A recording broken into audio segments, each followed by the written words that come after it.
السلام عليكم ورحمة الله وبركاته. Welcome back to another episode of Quran Weekly, where we read the Quran in Arabic but discuss the Quran in English. My name is Ahmed, and on the call with me I have Captain Ahmad. Say hello, Captain. Hi, everybody. Nice to be with you guys. First thing that I'd like to say is I'm sorry for not uploading an episode in quite some time. I had a bit of travel, and I thought that we were going to be able to record a few episodes with Safa when I came back, but it didn't work out, so we're continuing this temporary way forward until she feels ready to join the channel. In the meantime, keep her in our prayers.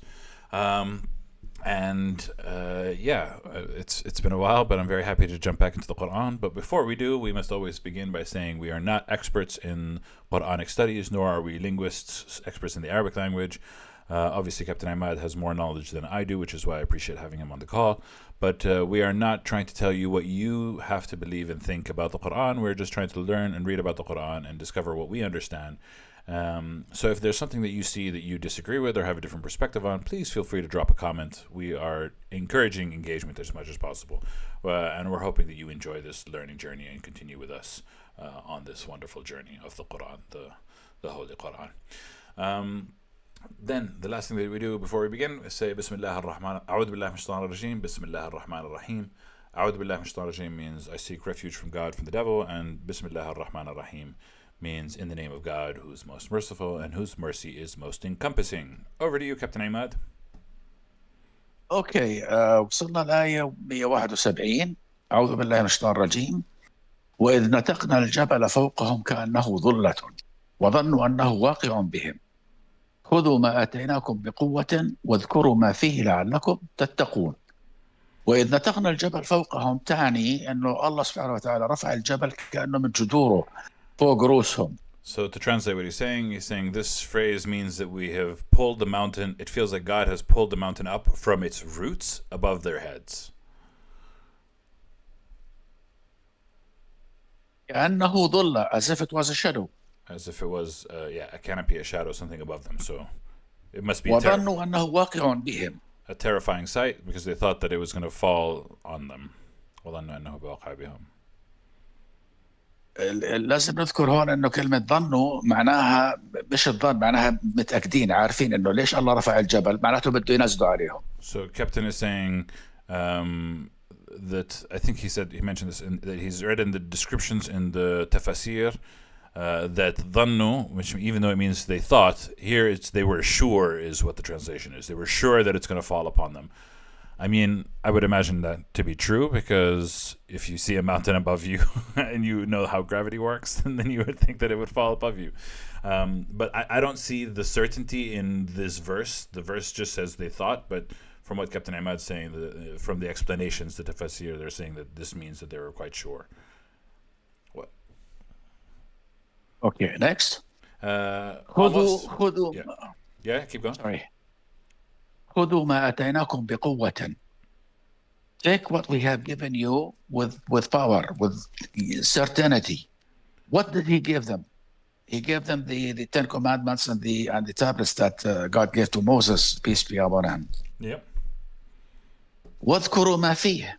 واذكروا, it means mention it. The word اذكر معناها mention ما فيه, mention whatever is in it.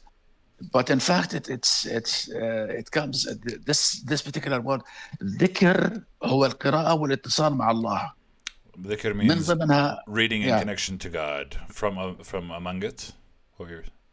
واذكروا ما فيه لعلكم تتقون. Because if you read what's in the Ten Commandments on the Torah, you will be able to repent, be cautious and good doers. You will not become wrongdoers.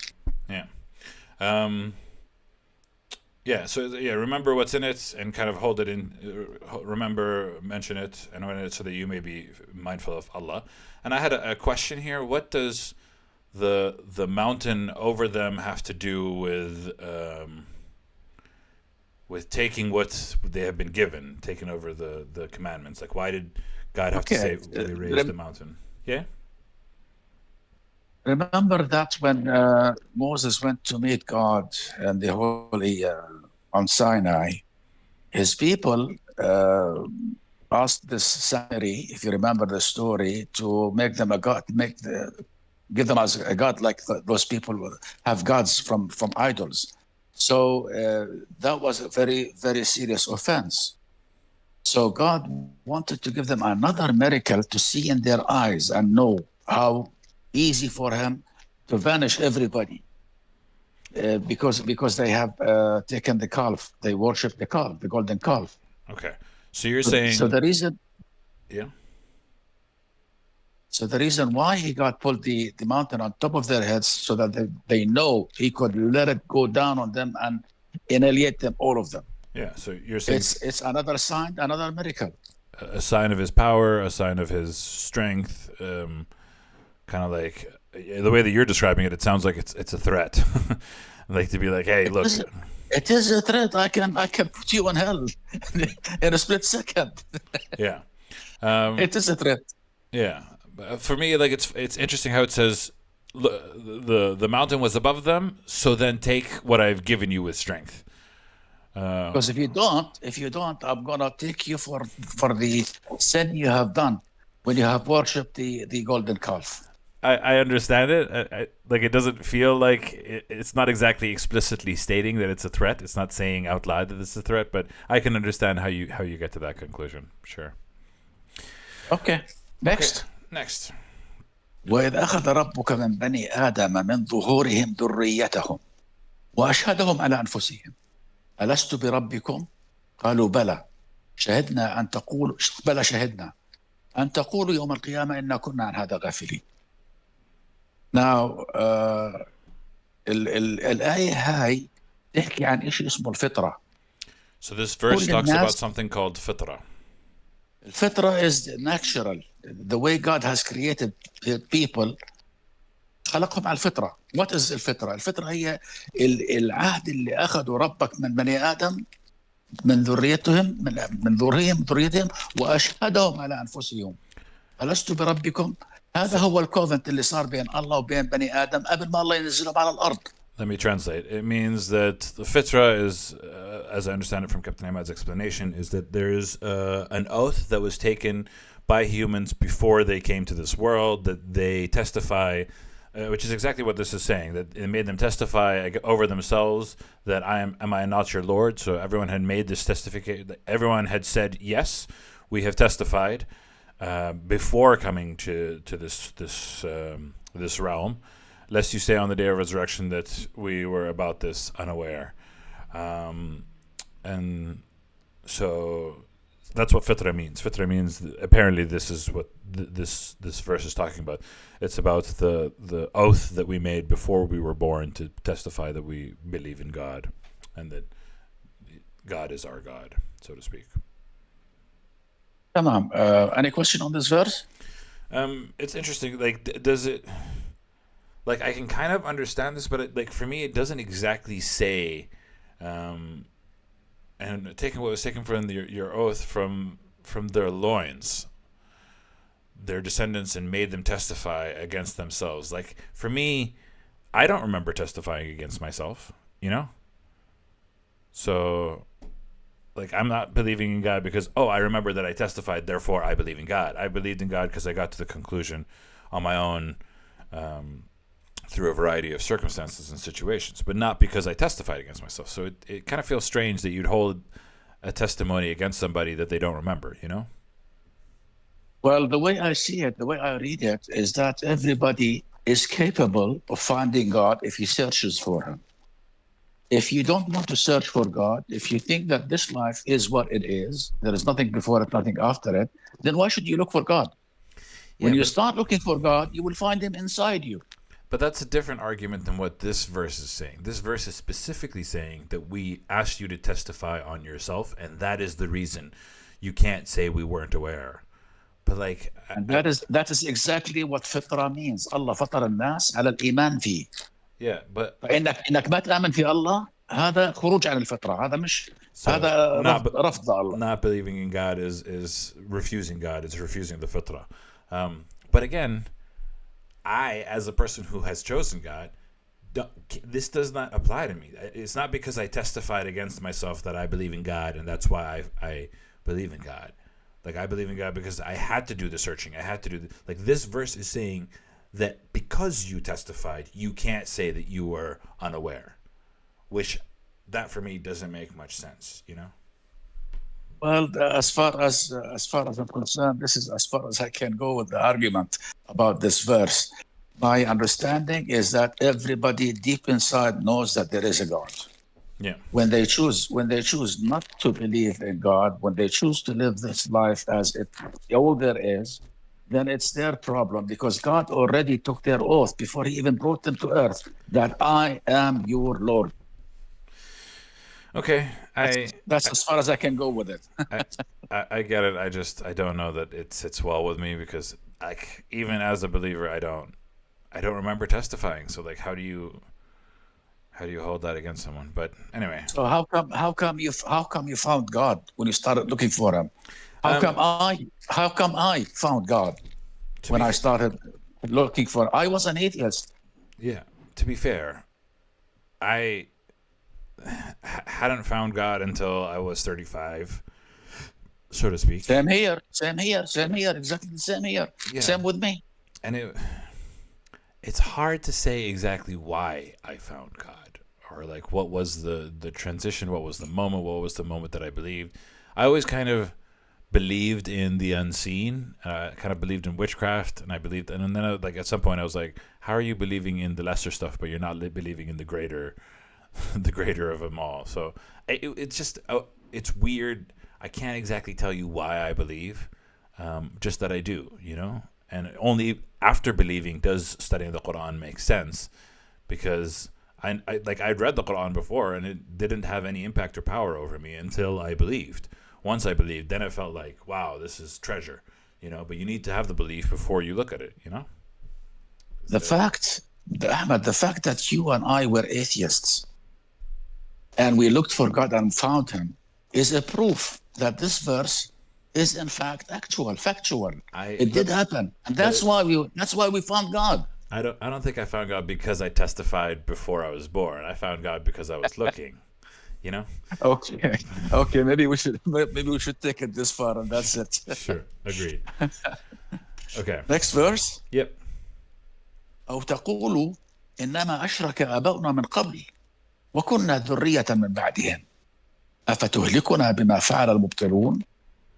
Or you would say, we found our parents worshipping idols, worshipping things, the stars, the moon, I don't know what. We were raised by them and we became like them. Why should you blame me for not looking for God? My parents has raised me that way. Yeah. Also, وكنا ذرية. تفضل. also, as much as I hate to agree with the naysayers and like for me, the biggest problem that I thought with religion is that you had to be born into a religious family to really have the background to like go. Also, like a big part of why I became religious and Muslim specifically is because my family was Muslim. And when I had the crisis of identity and crisis of life and crisis of my mortality, then leaning into what my parents knew made a lot of sense. But I imagine if I was in a Jewish family, I would have leaned to the Jewish faith. If I was in a Christian family, I would have leaned to the Christian faith, you know? So it does feel like there is a difference with who your parents are. I'm not trying to agree with the disbelievers, but it does kind of makes sense, you know? It's not a crazy argument. I don't think that you're completely not to blame as a result, and I do believe that you can choose a path that's different than your parents. And I definitely have chosen a lot of paths in my life that are different to my parents. But I kind of understand it. I understand this argument. I sympathize with this argument, so to speak. I have a couple of examples to give you. Sure. You've heard about Buddha, Yeah. Siddhartha Gautama. Sure. He was a prince in a royal family in India, and his people were Hindus. Yeah.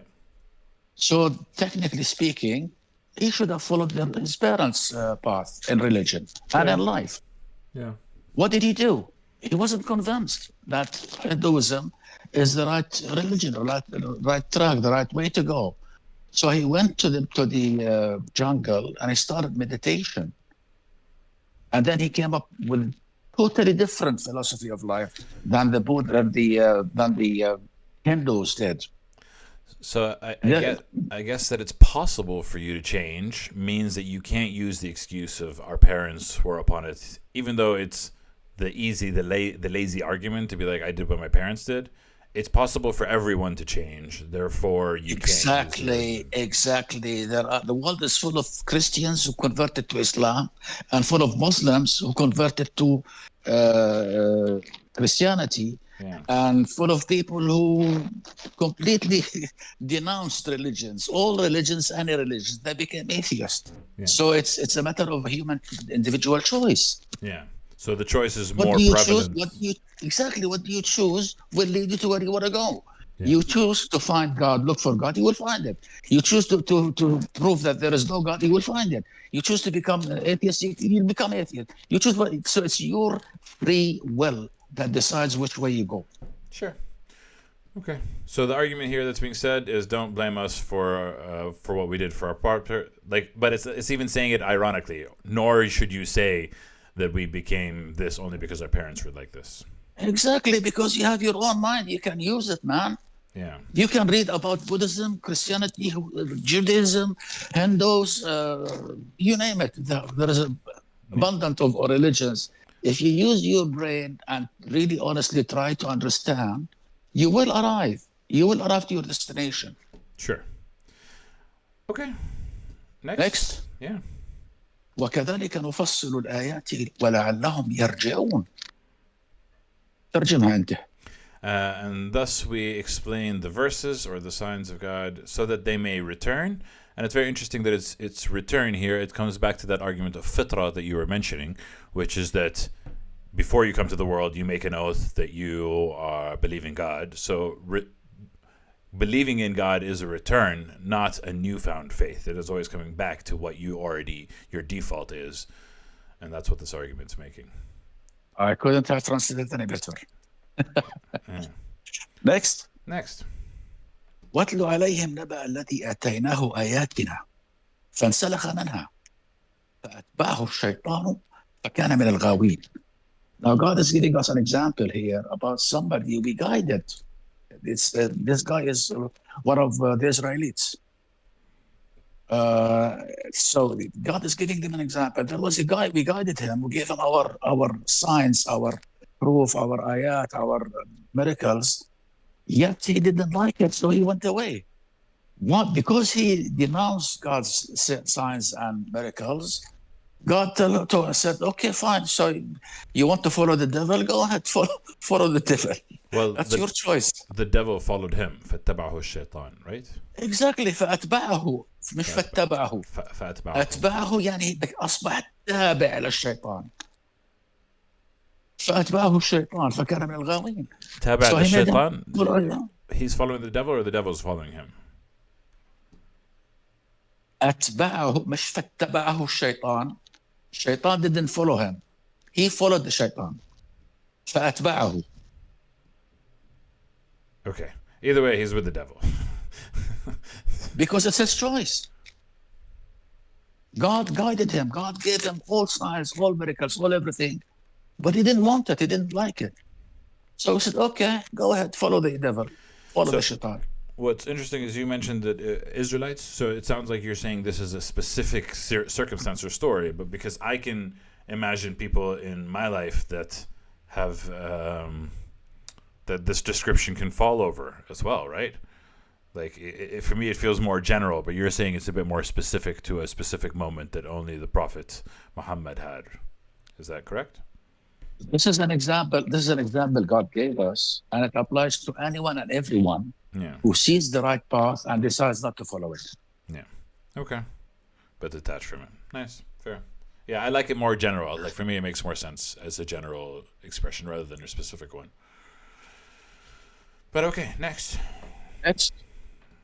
ولو شئنا لرفعناه بها ولكنه أخلد إلى الأرض واتبع هواه فمثله كمثل الكلب إن تحمل عليه يلهث أو تتركه يلهث ذلك مثل القوم الذين كذبوا بآياتنا فاقصص القصص لعلهم يتفكرون. ترجمة.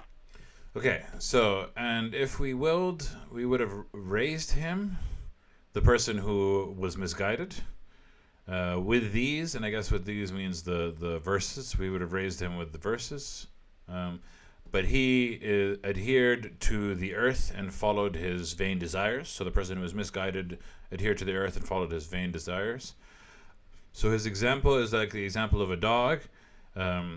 If you carry on it, here it says you attack, but the translation on the website it says you attack. But if you translate the word itself, تحمل عليه, if you carry upon the dog, then he lulls out his tongue. He will pant. He pants. That's the right word. He pants. Or if you leave him alone, he will also pant. So that is like the example of a people who were denied our verses and our signs. So relate the story to them so that they may reflect. So here we're drawing a parable between a dog that if you chase it, it pants. If you leave it, it pants. It's like there's nothing you can do to help that person. So these are the example of the people who deny our signs. And so tell them these stories so that they may reflect. Yeah. Clear? Next. Yeah.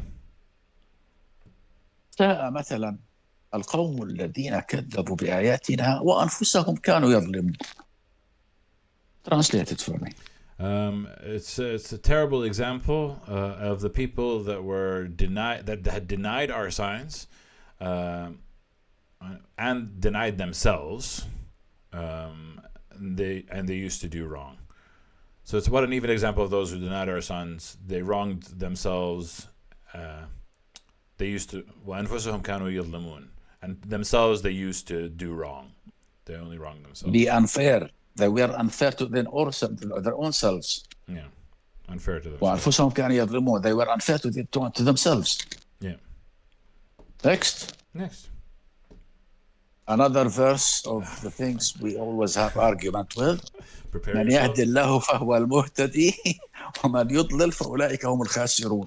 Now I'm not going to comment on this verse. You translate it the way you want. I'm going to translate what I see in front of me, and it's saying, whoever is guided by God, من يهدي الله فهو المهتدي, then he is the guided one. And whoever he lets go astray, meaning God lets go astray, then those are the ones that are the losers. So just literally reading. Yes. I will leave it at that. Just maybe if somebody is tuning into our channel for the first time and doesn't know the contention, the main argument that Captain Ahmad is saying is that God only guides those who wish to be guided and only lets go astray those who wish to be led astray.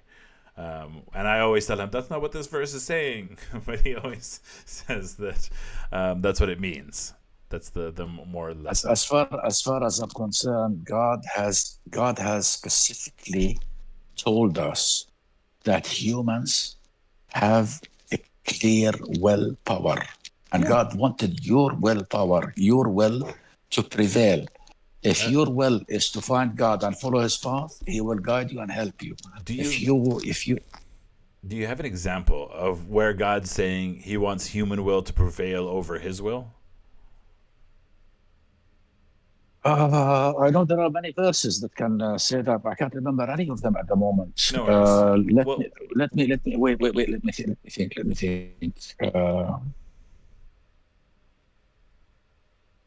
I'll have to find the verse for you.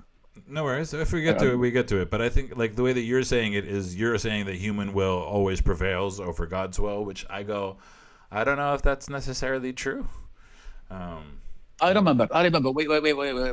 Wait. في آية في القرآن الكريم بتقول وإذ قلنا للسماء والأرض ائتيا طوعا أو كرها قالتا أتينا طائعين. When God asked heaven and earth to come to Him, whether you like it or not, they said, we're coming to you by will, by love, by choice. Now, heaven and earth do not have free will. However, when God created the jinn first and the humans, He gave them the free will. When He created angels don't have a free will. Whatever God gives them an order, they execute immediately.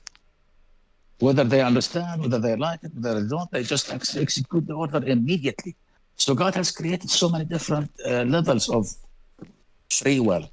The way I read it, the way I understand God's speech to me through Quran, God wanted us to have our own free will and worship Him out of love, out of obedience, out of goodness, not because we are afraid of heaven, of hell, or craving for heaven.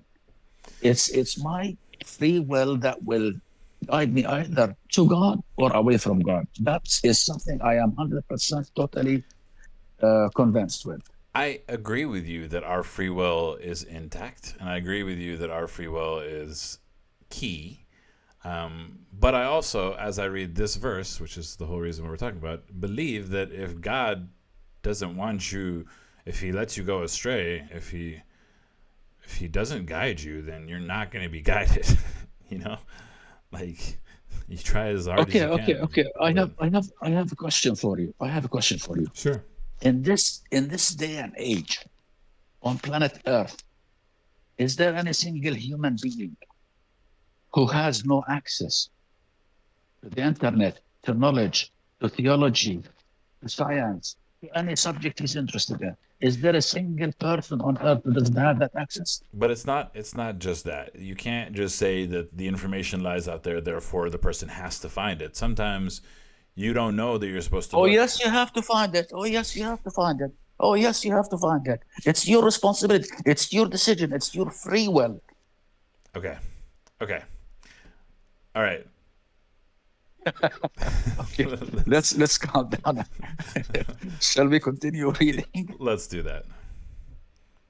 ولقد ذرأنا لجهنم كثيرا من الجن والإنس لهم قلوب لا يفقهون بها ولهم أعين لا يبصرون بها ولهم آذان لا يسمعون بها أولئك كالأنعام بل هم أضل وأولئك هم الغافلون. God has created for hell so many of the jinn and humans, and the ones from jinn and humans who are going to hell are the ones who worship their own desire, their own ego, their own craving for wealth and power and eternity. Like the same when the devil told Adam and Eve, ما نهاكم ربكم عن هذه الشجرة إلا أن تكونا ملكين. The Adam and the devil has wooed Adam and Eve uh, with their desires. Wouldn't you like to be immortal? Wouldn't you like to be an angel? If you do want to be that, you should eat from this tree.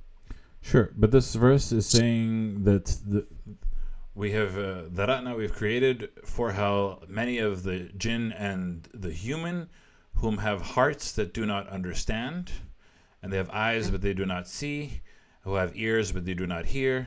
They're like the cattle. Nay, they are more astray than the cattle. Those are the ones that are heedless. So, Come on. what does hearts that do not understand mean? Now, before the first centuries after Prophet Muhammad, peace be upon him, the word qulub meant something in your chest. Possibly, I would say, the muscle that pumps blood in the body. The new understanding, the new reading of the Holy Quran came up with the conclusion that qulub in this verse doesn't mean the heart, doesn't mean that muscle. It means the net result of reasoning and thinking using your brains. Now, you would find it difficult to agree with this understanding. However, I think it makes sense. I don't know. Like sometimes I like the simplicity of knowing that our hearts know right from wrong. Right? There is a form of understanding that comes with the beating heart. Your heart knows what's right and wrong, and your heart, like if you do something wrong, it kind of like makes you feel bad. And then if you do things wrong for long enough, then you forget that this bad feeling is significant, and you end up doing it without even thinking. But if you're generally a good person and then you do something bad, like the heart is a compass, and that's a form of understanding for me. Like I do like the idea of it being the heart, not the mind. Your understanding is quite plausible. And I have no objection. I have no problem with that. I can accept that. Yeah. But so the main point of this verse is that they have hearts that don't understand, eyes that don't see, ears that don't listen. They're like cattle. No, they're worse. Nay, they're worse than cattle. they're the ones that are heedless. Okay. Next. Next. ولله الأسماء الحسنى فادعوه بها وذروا الذين يلحدون في أسمائه سيجزون ما كانوا يعملون. God has good names.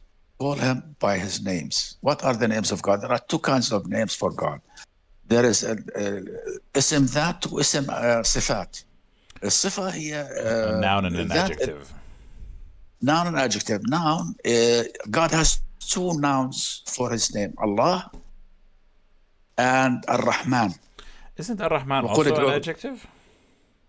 It is, but God gave us a verse in the Quran says, وَادْعُوا اللَّهَ وَادْعُوا الرَّحْمَنَ أَيًّا مَا تَدْعُوا فَلَهُ الْأَسْمَاءُ الْحُسْنَى. So if you want to call God by his adjective, Yeah, adjective or a noun.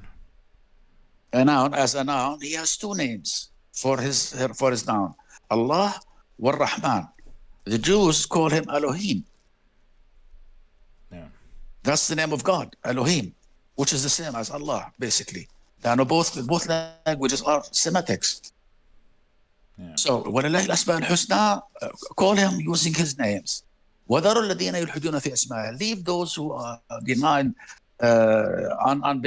non-believers of his names. They're going to get what they were doing. They're going to reap. They're going to reap what they did. So don't worry about them. Let them do whatever they want. Yeah, and here it says that they deviate in his name. يلحدون في اسمه. They like stray away from the path in the use of his names. So they abuse his name. It's a nice way of writing it. كلمة لحد بالفعل الثلاثي اللام حاء دال لها معاني كثيرة. It has so many meanings. واحد منها الميل عن الحق. تعرف الحق وين أنت وبتميل عنه بتبعد عنه. You know where you know where the truth is, but you move away from the truth. You kind of stay away from the truth. You deviate. That's one of the meanings of the word يلحد أو لحد. Yeah. اللحد كمان له معنى ثاني اللي هو القبر, the grave. Oh. It also means grave. Okay. But here in this verse, it means they are deviating from the right path, knowing that it is the right path. Yeah. But they are deviating. They are deviating from the fact that God has names. Yeah. That's their business. Yeah. They're going to get whatever they wish for. Yeah. Okay, so don't deviate with God's name, and they'll get what they deserve. Okay. Next. Yep. وممن خلقنا أمة يهدون بالحق وبه يعدلون. Of those we have created a nation who are guiding others with the truth, and they are doing just with the truth. Yeah. Okay. Yeah, and from them, so this is the counter side. There are people that guide with truth and guide with justice. Nice. Next. Yep. والذين كذبوا بآياتنا سنستدرجهم من حيث لا يعلمون. Those who disbelieve our miracles, our signs, we will نستدرجهم. Gradually lead them, gradually draw them away. Gradually lead them from where they don't know, from where they don't expect. Yeah. وأملي لهم إن كيدي متين.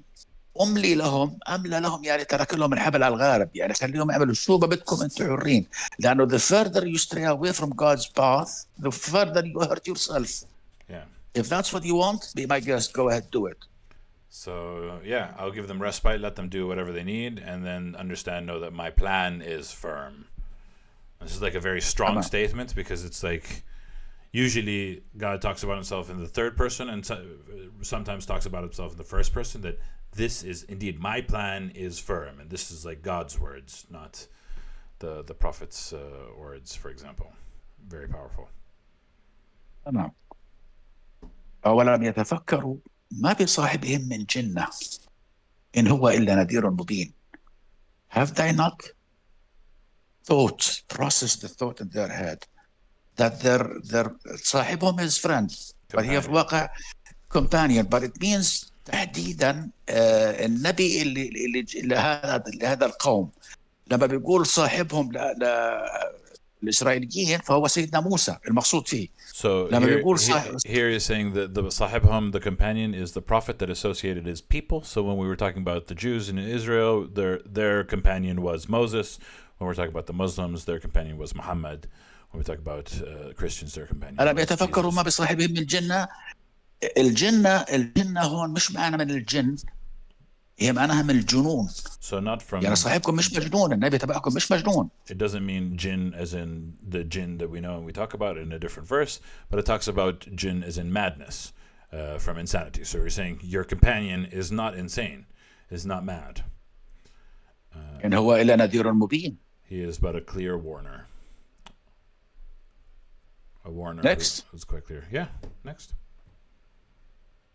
أولم ينظروا في ملكوت السماوات والأرض وما خلق الله من شيء وأن عسى أن يكون قد اقترب أجلهم فبأي حديث بعده يؤمنون. Here, the first couple of words أولم ينظروا معناها looking, but in fact it means كمان thinking and analyzing, Reflecting, yeah. contemplating about God's creation of heaven and earth. For instance, theoretical physicists, most of them are atheists. However, when they talk about our universe, they can't help but see the magnificence, the accuracy, the brilliance, the arrangement. It's fascinating. But for them, that doesn't mean there is a God behind it. For us, it is an evidence that there is a God created it. أولم ينظروا في ملكوت السماوات والأرض. Have they not looked at the creations of heavens and earth? وما خلق الله من شيء, and everything God has created. وأن عسى, and maybe أن يكون قد اقترب أجلهم. Their deadline is getting closer to them. فبأي حديث بعده يؤمنون.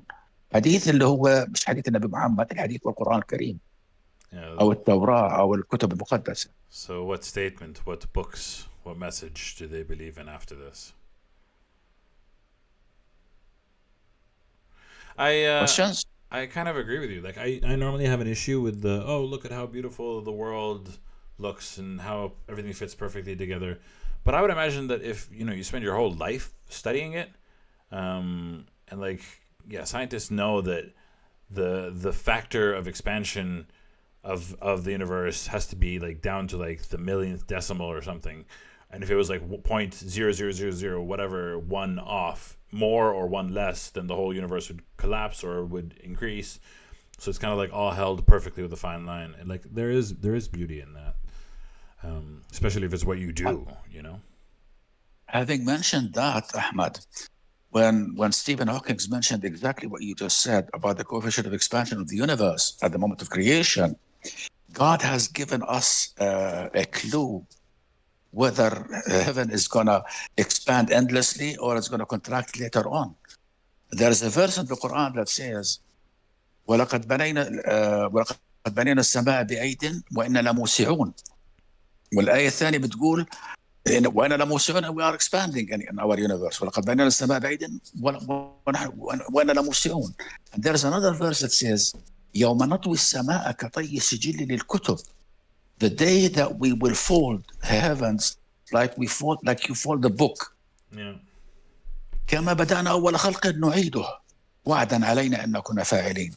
That verse is telling us that the universe one day is going to be contracted to the singularity from which it came out of. Yeah. I don't know. How could Prophet Muhammad at that time know these informations? He didn't. He couldn't. Nobody knew that. I would disagree that the second statement means that the earth is going to start shrinking and it's all going to shrink back into the way that it was. The description that was given is that God is going to fold it in half like a book. And that for me doesn't strike the same feeling as the expansion and shrinking of the universe. If anything, it feels like this book is going to get closed, and everything that I read about the day of judgment, it's not as a result of the universe shrinking on itself. It's a result of, okay, we're done. The earth is going to shake. It's going to break. Time's up. I can agree with this understanding. I have no problem with that. Yeah. Okay, so back to the verse. What were we saying? Have they reflected upon the heavens and the earth and everything God has created? Then, and maybe their end is almost near. Which is also like during the time of the prophet. That must have been terrifying because they're like, "Oh my God, the end must be near." But here we are, 1,500 years later. We don't know what near means. So, but it could be. It could be their end is near, and it's always near. Nobody knows when is my end. When is my end coming? Not the end of It could everything, be next minute, but their end. It could be in the next minute. It could be in next week. It could be God knows how long He's going to keep me on earth. Yeah. So for every human, their end is technically near in the grand scheme of things. Okay. Next. Next. Here we go again. Another verse I would only read and no discussion on it. ومن يضلل الله فلا هادي له ويذرهم في طغيانهم يعمهون. Why can't you just accept it for what it is? Because I believe in human free will. I believe God gave us the free will to believe in Him or not believe in Him. I believe in human free will, but I believe God has the final say. It's not up to the humans. So there is a rhyme and reason to who God chooses, and it kind of like reminds me of the story with which we haven't read yet. We'll read it in Surah Al-Kahf, of like the righteous man that Moses was following, and eventually one of the things that he does is that he kills a young boy, and then he knows that he should have killed the young boy because that boy was going to be evil as he grew up. For me, that overrides the free will. Technically, the boy could have had the free will to survive, but the reality is God had made him in a way that there was no guide for him. Nothing that was ever going to be on earth that was ever going to guide him in the right way. And I believe that God's willpower supersedes our own, God's power supersedes everything. Yeah. So but this is not what the verse is talking about, nor the verse that came in Surah Al-Kahf. Because when Al-Abd al-Salih, the good slave of God, he predicted that this boy is going to be an atheist, he's going to give hell to his mother and father where they were believers. That is not a destiny. That is a prophecy. He knew he's going to be. He knew that the child is going to be an atheist and a bad boy. He's going to make his parents suffer. That's a prophecy. Yeah. That's not a destiny. That's not something God wanted him to do. I know, but both God wanted him to be a wrongdoer and that he was going to be killed. And if we go back to this verse, what this verse is saying, and whoever is led astray by God, then there is no guide for him. Like, it's as black and white as it possibly can be. If God has chosen to make you go astray, nobody's going to get you out of there. That's what it's saying, and I accept it as it is written. You are free to accept whatever you want. My faith is that God gave me the free will. Sure. To believe or not to believe, to do good or not to do good. I have the choice. Okay. I am responsible for my actions, not God. Let's not spend more than 10 minutes arguing about the same point. But next point. Okay. Next. يسألونك عن الساعة أيان مرساها قل إنما علمها عند ربي لا يجليها لوقتها إلا هو ثقلت في السماوات والأرض لا تأتيكم إلا بغتة يسألونك كأنك حفي عنها قل إنما علمها عند الله ولكن أكثر الناس لا يعلمون. Yeah, this is. They're asking you about the doomsday. Yeah, beautiful. The hour, they call it. Yeah. The hour, that's the verse, but that's what it's meant. The end of creation on heaven and earth. Yeah. أيان مرساها. What time is it going to come? When is it supposed And the verse says, قل. It's أمر فعل. Say. It's a command. إنما علمها عند ربي. It's a command. إنما علمها عند ربي. God knows when or how. Its knowledge is with God. لا يجلي وقتها إلا هو. He will not make it clear to everybody until it's time, except him. Only he will make it clear for everybody. Yeah, he'll reveal it to everyone. ثقلت في السماوات والأرض. It's not something easy to say, okay, let the doomsday come. So what? It's very heavy day, very, very difficult day for non-believers. It just ثقلت says, في السماوات. yeah, it just says it's a heavy day. It doesn't. Yeah, it doesn't say for Okay. disbelievers or believers, because it could also be heavy for believers as well. You know. Believers know it's going to happen. So if it happens in their time, they'll be happy because God was honest. He told them the truth because they knew God never lies. Sure, but So it's not going to scare them. it's still terrifying. Like if we go back to the start of the verses that we started today, God raised the mountain above the people of Moses, the Israelites. That's terrifying, even if you are a believer. True. True. But what does it say? لا تأتيكم إلا بغتة. It doesn't come to you except for suddenly. Mm-hmm. So they ask Next. you about. They ask you as if you're well informed about it, and then all you have to do is say, "It is only knowledge that is with God. It is not knowledge with me." And this is very clearly to the messenger, to the prophet. But يسألونك كأنك حفي عنها. كلمة حفي يعني بتعرف كل شيء عنها. Well informed. But you're not. Yeah. However, this verse, there is a hadith ينسب إلى رسول الله. They said that Prophet Muhammad peace be upon him said this about the signs of the doomsday, علامات الساعة. وهذا الحديث يناقض تماما هاي الآية. يعني الحديث Can you بيقول explain? يوم ترى. I'm a little bit lost. You're saying that the prophet was saying this verse, or the prophet is saying there are signs of the doomsday. What is he saying? Hadith, the hadith is whatever Prophet Muhammad peace be upon him said, did, or approved. Yeah. هذا الحديث. Yeah. Hadith. The word hadith means talking. Yeah. Right. Okay. It's a speech. However, there is a hadith. People claim that Prophet Muhammad sallallahu alaihi wasallam peace be upon him, they claim he said it. What is the content of the hadith? الحديث says عن فلان عن فلان عن فلان عن رسول الله صلى الله عليه وسلم قال. So what did he say? What did the prophet say?